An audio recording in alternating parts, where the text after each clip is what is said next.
Good morning, student. Welcome to TZ Academy, co-powered by Seganek Junior College, Corona. बघा आपण बघत आहोत math second मध्ये इनडिफिनाइट इंटिग्रल आणि इनडिफिनाइट इंटिग्रल मध्ये आपण प्रीवियस लेक्चर मध्ये आपण घेतलं होतं बरंच सुरुवात केली आपण टाइप्सने. ओके, आणि ते एक्सरसाइज 1.1 की जनरल बेसिक जे इंटिग्रेशन आहे ते आपण तिथे घेतलं. नंतर तुम्हाला मी प्रीवियस लेक्चर मध्ये की सांगितलं होतं की इंटिग्रेशनचे टाइप्स एवढे आहेत आणि या टाइप नुसार आपण काय करणार आहोत, त्याचं सोल्युशन बघणार आहोत, प्रॉब्लेम बघणार आहोत. तर त्यामध्ये पहिला आहे integration of f of x upon f dash of x, sorry f dash of x upon f of x dx आणि बरेचसे काही कंपोजिट फंक्शन. थोडक्यात काय इंटिग्रेशन ऑफ कंपोजिट फंक्शन हे लक्षात घ्या फक्त. ओके, जसं आपण डेरिव्हेटिव्ह मध्ये सुरुवात केली डेरिव्हेटिव्ह ऑफ कंपोजिट फंक्शन, तसंच आपल्याला या थेरम मधून बघायचे derivative of integration of composite function. मग त्यासाठी हा थेरम आहे, जसा आपला कंपोजिट फंक्शन थेरम होता तसा हा आहे कंपोजिट इंटिग्रल असं म्हटलं तरी चालेल. मग काय थेरम आहे, थेरम नंबर फर्स्ट तुम्हाला सांगितलं की हा बोर्डच्या पेपरला कित्येक वेळेस आलेला नाहीये, 2 किंवा 3 वेळेस फार तर फार, पण प्रॉब्लेम महत्वाचा आहे आणि याचं सोल्युशन पण खूप सोपं आहे. बघा इथं थेरम आहे if x is equal to phi of t is a differentiable function of t. x is equal to phi of t is a differentiable function of t. म्हणजे x नावाचं काहीतरी फंक्शन आहे आणि ते t चं with respect to t त्याचा derivative आपल्याला घेता येतो, म्हणजे ते कंपोजिट झालं. ओके, हे कंपोजिट फंक्शन थोडक्यात. Then integration of f of x, तर या f of या फंक्शनचं इंटिग्रल काय ना f of phi of t, f of phi of t into त्या phi of t चं काय डेरिव्हेटिव्ह का बरं की phi of t differential function of t. पण हा थेरम आणि याला एक पॅरलल एक्झाम्पल मी तुम्हाला देणार आहे. ओके, पॅरलल एक्झाम्पल पण तुम्हाला देतोय मी. मग हे आपल्याला प्रूव्ह करायचं. मग सुरुवातीला मी काय घेतो, काय गिवन दिले आपल्याला x is equal to phi of t the differential function of t, म्हणून मी घेतलं x is equal to phi of t is a differential function of t. डिफरन्शिएबल आहे म्हणून त्याचा काय घेतला मी पहिल्यांदा डेरिव्हेटिव्ह घेतला. मग काय येईल x चा डेरिव्हेटिव्ह dx upon dt. पहिली स्टेप काय केली, x is equal to phi of t differential function of t, म्हणून x चा डेरिव्हेटिव्ह घेतला विथ रिस्पेक्ट टू t. काय dx upon dt is equal to phi of t चा derivative phi dash of t, called as equation number first. Okay, त्यानंतर घेतलं late खाली होऊया integration of f of x dx is equal to, याचं integration हे आपल्याला prove करायचंय, पण त्याआधी म्हणून की f of x चं dx चं इंटिग्रल आपल्याला काय मिळतंय g of x. हे माहित नाही आपल्याला काय येते ते नंतर बघू, पण आपण म्हणू integration of f of x dx is equal to काय आलं g of x आलं. ओके, आणि मग हे g of x येत असेल, या g of x चा जर आपण डेरिव्हेटिव्ह घेतला तर परत आपल्याला काय भेटणार आहे original f of x. Okay, definition of integral वापरली म्हणजे काय एखाद्या फंक्शनचं इंटिग्रेशन, थोडक्यात काय integration of x, integration of किती थोडक्यात घेऊया integration of x dx. Okay, integration of x dx किती आलं x square upon 2. Okay, integration of x dx किती आलं x स्क्वेअर अपॉन 2. आणि मग या x स्क्वेअर चा डेरिव्हेटिव्ह घेतला, x स्क्वेअर अपॉन 2 चा डेरिव्हेटिव्ह घेतला. काय डेरिव्हेटिव्ह x स्क्वेअर चा 2x अपॉन 2, 2 ला 2 गेट कॅन्सल, परत काय आलं रे तुमचं f of x आलं. ओके, या पद्धतीने ते अँटी डेरिव्हेटिव्ह. मग integration of f of x चं इंटिग्रेशन g of x येतं, म्हणून g of x चा डेरिव्हेटिव्ह काय येतोय f of x आहे बाय चेन रूल. मग काय घेतो मी या g of x चं काय घेतो, मला चेन रूल नुसार मी डेरिव्हेटिव्ह घेणार, पण विथ रिस्पेक्ट टू t घेणार, विथ रिस्पेक्ट टू t. मग d by dt of g of x, मग d by dx of g of x, d by dx of g of x into त्या x चा derivative dx upon dt, आणि d by dx of g of x म्हणजे कोण दिले f of x, म्हणून घेतो मी f of x इनटू किती dx अपॉन dt. मग इक्वेशन नंबर फर्स्ट आणि सेकंडच्या व्हॅल्यू मी इथे टाकल्या. From first and second we get f of x is equal to f of d by dx of, काय केलं मी नंतर d by dt of g of x, d by dt of g of x, sorry dx झाला, d by dt of g of x is equal to काय f of x into dx upon dt.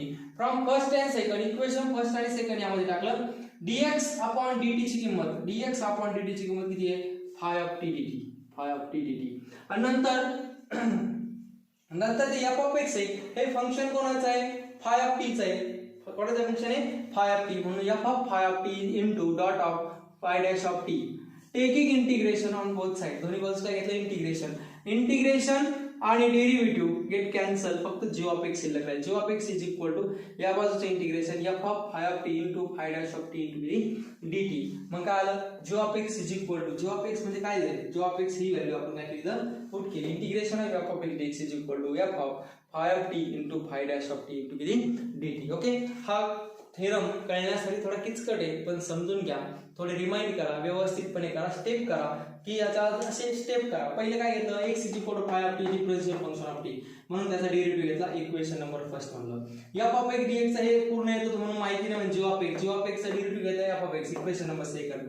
Bye chain rule g of x चा derivative घ्या, chain rule ना, g of x चा derivative into the x चा dx upon dt, d by dx of g of x म्हणजे f of x आणि dx upon dt. From first and second we get बघा d by dt of दोन्ही काय येतं, d by dt of g of x is equal to f of x ची value टाकली f of phi of t into dx by dt ची किंमत दिलेली five of T इथे टाकून दिली. टेकिंग इंटिग्रेशन काय घेतो तुम्ही ऑल्सो इंटिग्रेशन होते. ओके, इंटिग्रेशन आणि डेरिव्हेटिव्ह परस्परला काय होत असतात, कॅन्सल होत असतात, लक्षात घ्या या पद्धतीने.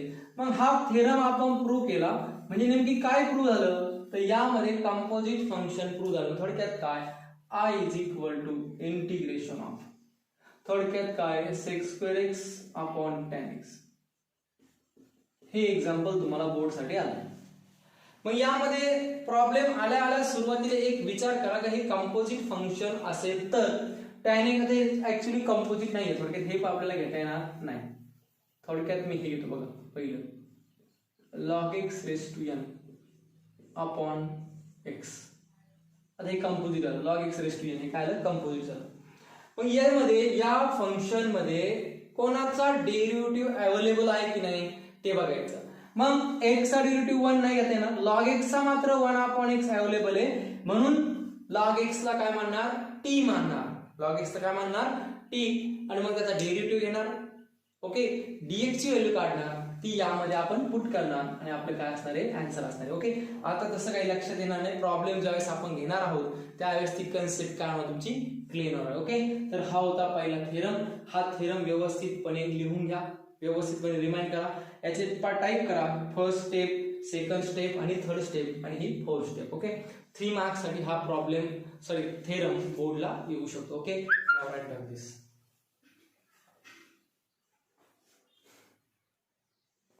ओके, बघा या स्टँडर्ड करोलरी आहे 4, ही फर्स्ट, ही सेकंड, ही थर्ड आणि ही किती फोर्थ. या करोलरीचा वापर आपल्याला करायचा आहे, कारण ते थेरमवर डिपेंड आहे सर. ओके, मग या पद्धतीने आपण बघितले काय, integration of ax plus b into dx is equal to g of ax plus b upon a. म्हणजे एक्झाम्पल देतो बघा, इथे एक्झाम्पल मी देतो. थोडक्यात एक्झाम्पल असेल 3x plus 5 into dx.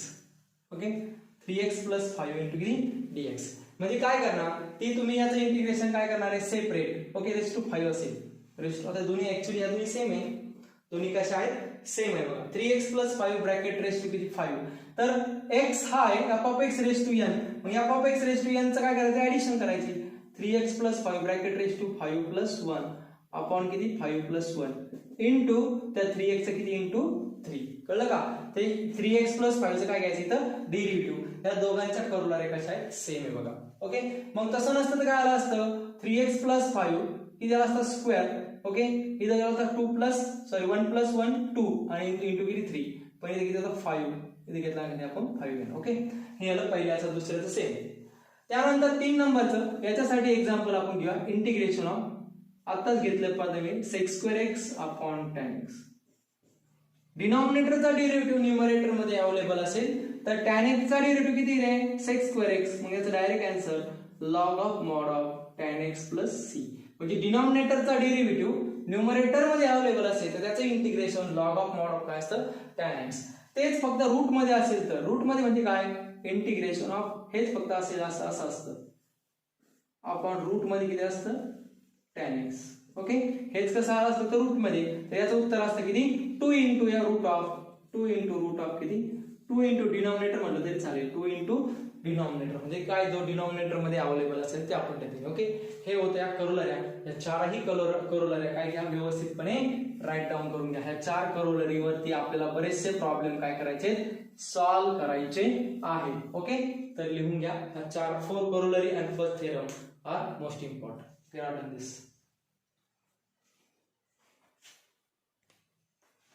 Okay, तर बघा विद्यार्थी मित्र, आपण आज सुरू करणार आहोत एक्सरसाइज 3.2a. एक्सरसाइज 3.2 आणि किती ए. या आधी तुम्ही झालेला तो थेरम आणि ज्या 4 करोलरीज होत्या ते व्यवस्थितपणे काय करा, रिमाइंड करा. या 1 थेरम आणि या 4 करोलरीज वरती आपल्याला काय आहे पुढचा पूर्ण एक्सरसाइज काय करायची, सॉल्व्ह करायची. बरं, परत एकदा मी सांगतो काय करोलरी आहे. यामध्ये आपण शिकणार आहोत एक्सरसाइज 3.2 मध्ये कंपोजिट फंक्शनचं इंटिग्रेशन घ्यायचं कसं.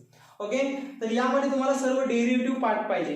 डेरिव्हेटिव्ह काय पाहिजे, पार्ट पाहिजे. त्यावेळेस डेरिव्हेटिव्ह सर्व काय करा तुमच्या समोर. आता इंटिग्रेशन आणि डेरिव्हेटिव्हचं शीट व्यवस्थितपणे करा.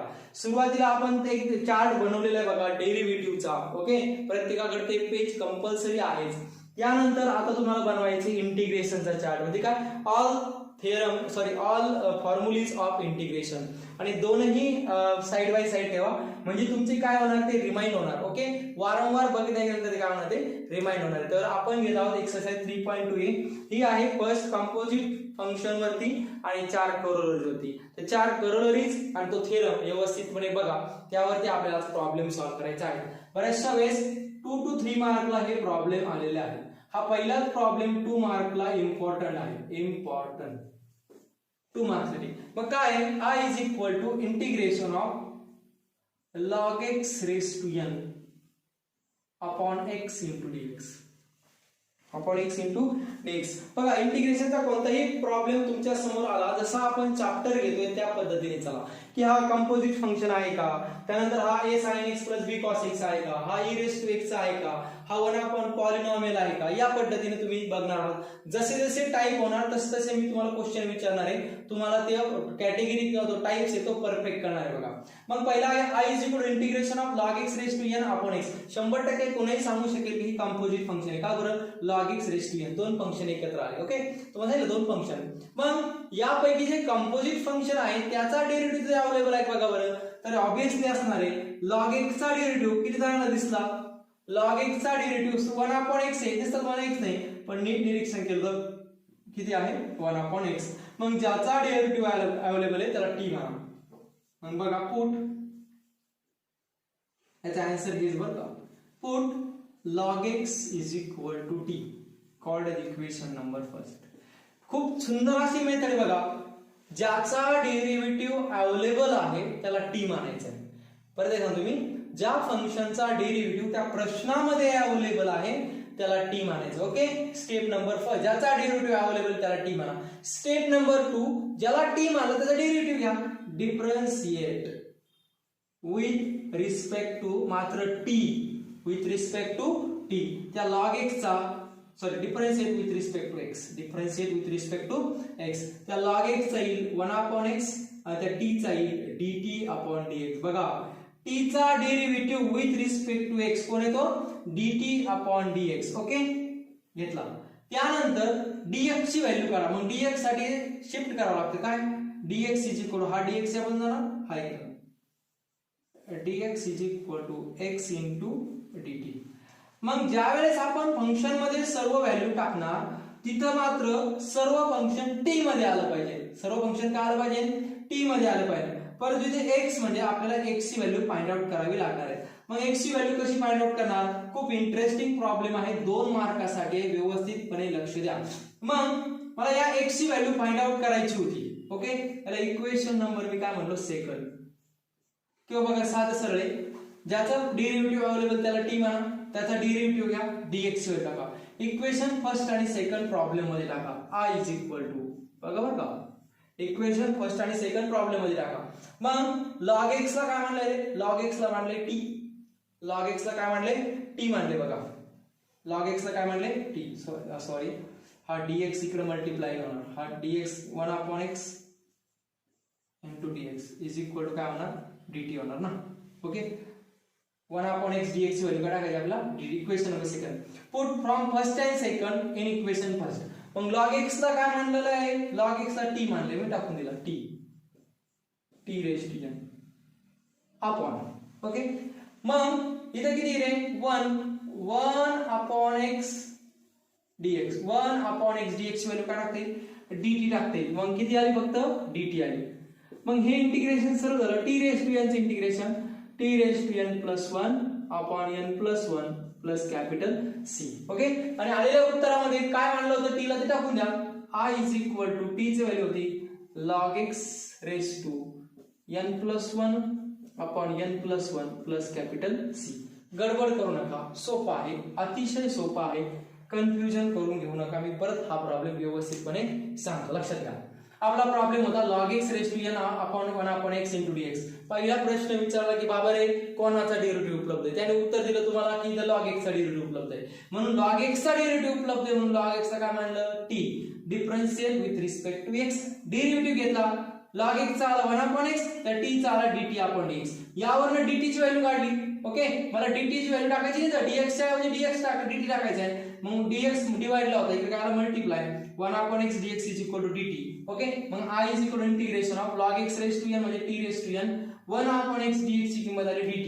सर्व फंक्शन t मध्ये कन्वर्ट झालं. इथं फक्त 1 आणि 2 टाकल्यानंतर x यायला नको, एवढे फक्त खबरदारी घ्या. मग t रेस टू n म्हणजे power, t raise to n चे जसं x रेस टू n चे integration x raise to n plus 1, तसा फक्त t चा t raise to n plus 1 आपण n प्लस 1 प्लस c. परंतु t ची किंमत काय पुट केली आपण log x, ती फक्त काय आपण टाकून दिली. Okay, now write this first problem. It is most important for 2 mark for HSC exam. Okay, now write this.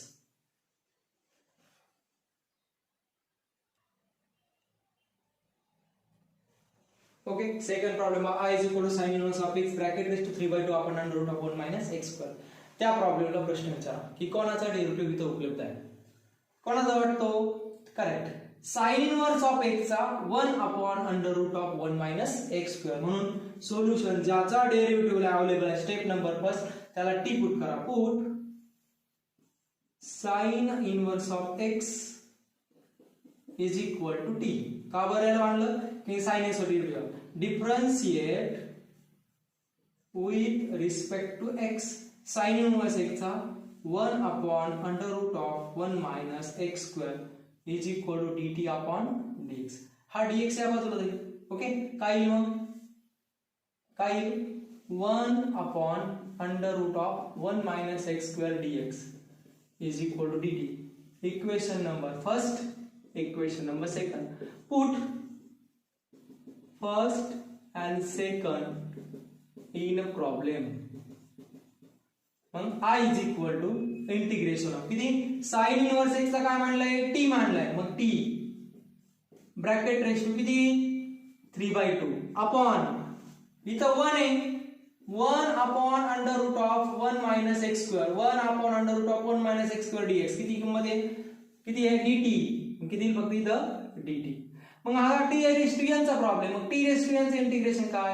t raise to n चे integration t raise to n plus 1 upon n plus 1 that is equal to I is equal to t raise to 2 1 जा 2 2 plus 3 5 5 upon 2 whole divided by 5/2 plus c.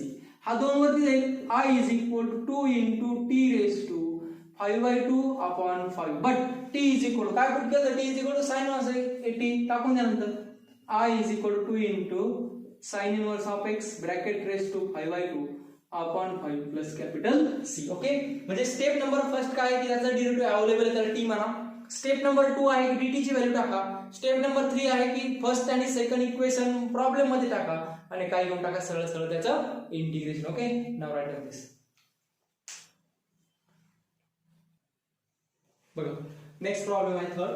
x upon x sine of x plus log x. हे composite function आहे. Okay, मग composite function कोणतं आहे?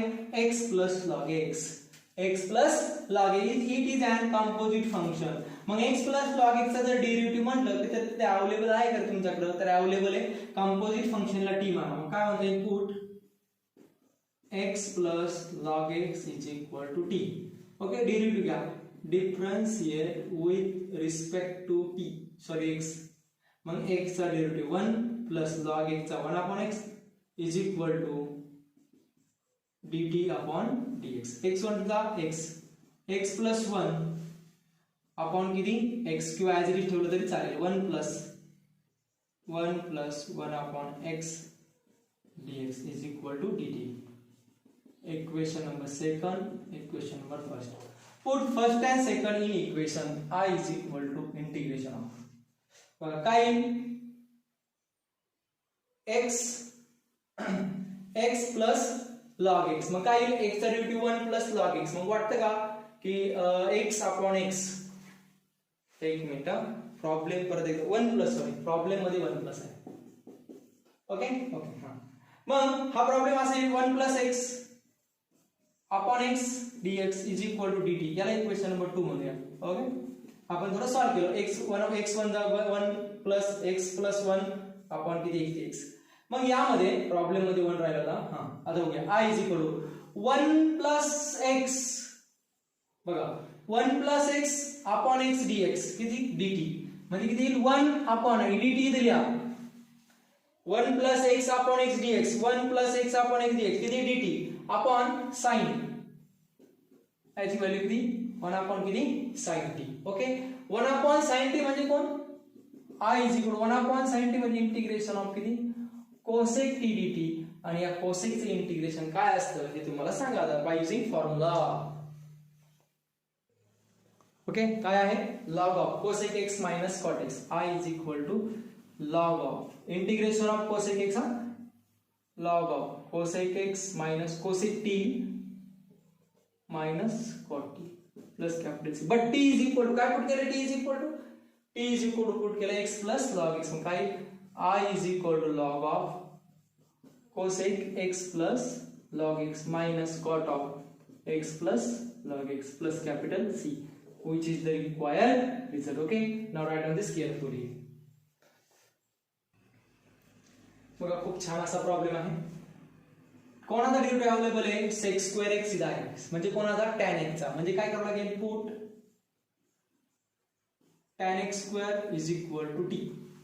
का बरं tan x square चा derivative उपलब्ध आहे ना sec square x म्हणून. ओके म्हणून tan x square चा derivative sec square x square t is equal differentiate with respect to किती x. tan x चा डेरिव्हेटिव्ह tan x किती sec x square आणि इनटू d by dx कोणाचा परत त्या x square चा is equal to dt upon dx. Equation number first. मग काय sec square x square into x square चा किती 2x, मी हा 2 पुढे लिहितो 2x पुढे लिहितो dx dx is equal to dt. मग sec square x square dx हा x होता, हा 2 नव्हता, मी त्या बाजूला घेतो. मग x into sec square x square dx is equal to dt upon 2. Equation number second. Put first end second in problem. I is equal to बघा x into sec square x square dx, x into sec square x square dx किती dt upon 2 into वरती काही शिल्लक राहिला 1 upon. Okay 1 upon tan x square ला t म्हणले म्हणून किती t क्यूब. ओके म्हणून I is equal to integration of 1 upon t raised to 1 upon 3 dt upon 2. 1 upon 2 constant आहे, बाहेर घ्या, हा वरती जाईल t raised to minus 1 upon 3 into dt. मग by using integration t raised to n minus n plus 1 upon minus 3 plus 1, that is equal to I is equal to 1 by 2 into 3 1 जा 3 minus 1 plus 3, 3 1 जा 3 minus 1 plus 3, that is 2 upon 3 whole divided by 3 1 जा 3 minus 1 plus 3, that is 2 upon 3. Okay, I is equal to 1 upon 2 म्हणजे किती 3 by 4 होईल. हा 3 वर जाईल 2 to the 4 t raised to 2 by 3 plus capital C. But t is equal to काय tan x square. I is equal to 3 upon 4 tan x square bracket raised to 2 by 3 plus capital C, which is the required result. Okay, अशा पद्धतीने आपण एक theorem 4 करोलरीज आणि त्याच्यावरचे 4 problem इथे काय केले मी तुम्हाला सॉल्व्ह करून दिले. राहिलेले जे प्रॉब्लेम आहे ते तुम्हाला बघा, जर सॉल्व्ह झाले तर खूप सुंदर, नाही झाले तर आपण परत नेक्स्ट व्हिडिओमध्ये अप टू 10 प्रॉब्लेम पर्यंत 10 to 15 प्रॉब्लेम जेवढे होईल तेवढे आपल्या हाफ आवर मध्ये आपण काय करणार आहोत, कंप्लीट करणार आहोत. तुम्हाला या प्रॉब्लेम मध्ये काही अडचण असेल तर कमेंट मध्ये कळवा की नेमके ऍक्च्युअली प्रॉब्लेम लक्षात घ्या. आपले हे प्रॉब्लेम महत्वाचे आहेत. थेरम आपण रिमाइंड करून घेणारच आहोत. ओके रिमाइंड करता येतो, पण थेरमची पॅटर्न समजून घ्या. स्टेप नंबर फर्स्ट काय करतो, स्टेप नंबर सेकंड काय करतो, स्टेप नंबर 3 काय करतो, स्टेप नंबर 4 काय करतो. तर माझ्या माहितीनुसार आपण स्टेप नंबर फर्स्ट केलेली आहे की ज्याचा डेरिव्हेटिव्ह अवेलेबल आहे त्याला टी मानलाय. ओके, त्यानंतर त्याचा डेरिव्हेटिव्ह घेतलाय आणि dt ची किंमत काढली. ओके, स्टेप नंबर 2 आलेलं फर्स्ट आणि सेकंड त्या प्रॉब्लेम मध्ये टाकले आणि आपण फक्त इथं एकच महत्वाची गोष्ट आहे, चालाक चतुर आणि हुशारपणे एक गोष्ट लक्षात आली पाहिजे की कोणाचा डेरिव्हेटिव्ह अवेलेबल आहे. ओके, एवढं जर का आलं यासाठी तुम्ही डेरिव्हेटिव्ह फॉर्म्युले काय करा, पाठ करा. ओके, तर आजच्या दिवसापर्यंत आपण थांबतोय. नेक्स्ट व्हिडिओ मध्ये आपण एक्सरसाइज 3.2a मधला प्रॉब्लेम नंबर 5 to 15 असे 10 प्रॉब्लेम काय करणार आहोत, सॉल्व्ह करणार आहोत. तुम्हीही सॉल्व्ह करा की जेणेकरून सॉल्व्ह नाही झाले तर डाऊट म्हणून क्लिअर होतील आणि सॉल्व्ह नसेल केलेले तर आपलं पूर्ण सिलेबस मध्ये आपण काय करू, पुढे जाऊ. Okay, now thank you very much for watching this video. Okay, thank you.